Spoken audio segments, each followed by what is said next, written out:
Welcome, welcome to the 2025 Economic Depression and Preparation channel. Thank you for joining me on this Friday brief edition, August 22nd, 2025. Please be sure to hit that like button and subscribe button on the way in. We're going to be talking about the possible rate cut signaled by the Federal Reserve in September. As I've been telling you, that they're not going to be doing two rate cuts, but only one rate cut this year, possibly, and that could be coming September, October, November timeframe. We're also going to be talking about the tariffs here. President Trump's tariffs are set to take effect, also hurting furniture and other household good items that Americans are stocking up on right now. And more Americans are filing for jobless benefits last week, but layoffs remain at historically low. This is a report by the APnews.com. So we're going to be looking at all that. Let's get right into it, ladies and gentlemen. Right now, we have the U.S. applications for jobless benefits here. U.S. applications for jobless benefits here continue to go down here, but they rise, but layoffs remain historically low. So you see all these signs they used to have on school buses and taped on windows in the retail strip malls saying now hiring for all positions. And a lot of you were telling me that they were just collecting a database, of people who are looking for work, from college graduates to seasoned employees to entry-level workers. And so jobless benefits are going up. Now, they didn't note whether this was continuing claims, but they said initial jobless claims, right, for the week ending August 16th rose by 11,000 here. So it rose by 11,000 to 235,000, the Labor Department reported Thursday. That's slightly more than 229,000 applications here. The economists had forecast here. So we're over 10K above that. And so, jobless claims are going up. No surprise here. We only added 73,000 jobs in July. Folks, we're under 100,000 jobs adding for the year.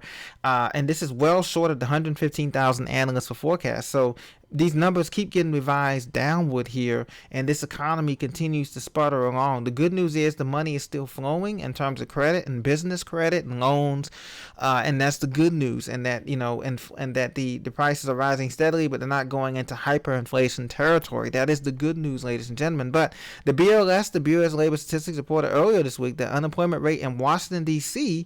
eclipsed 6% in July for the third straight month. This is the highest in the United States here. So D.C. job rate, some says a mass layoff of federal workers that Trump's Doge department did earlier this year. However, there's still a lot of vacancies in this market. I mean, for manufacturing, the transportation, and that's why these tariffs are going to be so bad, because the furniture tariffs are coming later this year. They're going to continue to increase the price of everything that we're going to be having here. Furniture tariffs are coming later this year, so now prices of furniture here going up. A young lady's looking at some furniture here, and so now we have car parts, furniture, we have gas, food, utilities that are going up. Many people are complaining about their power bills over the summer and the fall, and now we have an upcoming winter season coming later on in December and November, and the gas bills could be going up too. So we have a lot on our plate as Americans here. Stocks for some furniture and home good companies, including Wayfair online, RH, and Williams-Sonoma, tumbled after the market closed following President Trump's post here. So he's going to impose tariffs on furniture, adding his levies on Pacific goods and commodities here. So we're going to be continuing to have this short-term pain for long-term gain, according to these analysts and the administration, the presidential administration, is that they're going to pinch us and basically increase the taxes here, which exactly what a tariff is a tax. And inflation's a tax on the American people. They're going to increase that in order to try to generate some revenue. But the problem is, ladies and gentlemen, we're almost $38 trillion in debt. And now they want to signal a rate cut here by the Fed Reserve's Powell here, according to MSN.com, likely in September. Now, two questions remain here, ladies and gentlemen. How big of a rate cut? Because we know that 25 and 50 basis point rate cuts is not doing a darn thing in this economy here. And with these mortgage rates and interest rates, and these savers are not getting any money off that thing. Even in a high yield savings account, you're lucky if you get 4 and 5% APR, which is not a lot. It takes a lot of money, a lot of dough to actually get a dent in making this interest here.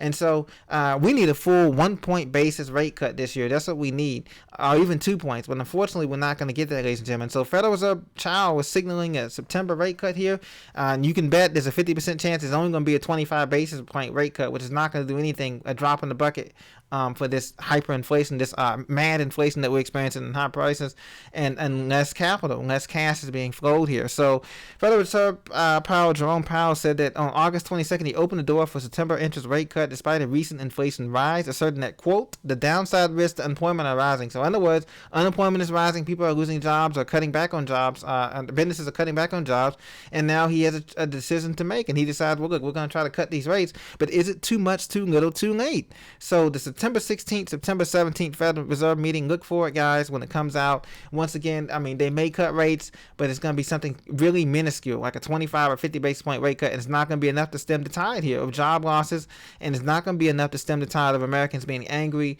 and fed up with taxes and high inflation, with less services that they're going to be getting here from the cities, counties, municipalities, and townships, and whatever else is going to be happening. So just a couple things to keep in mind.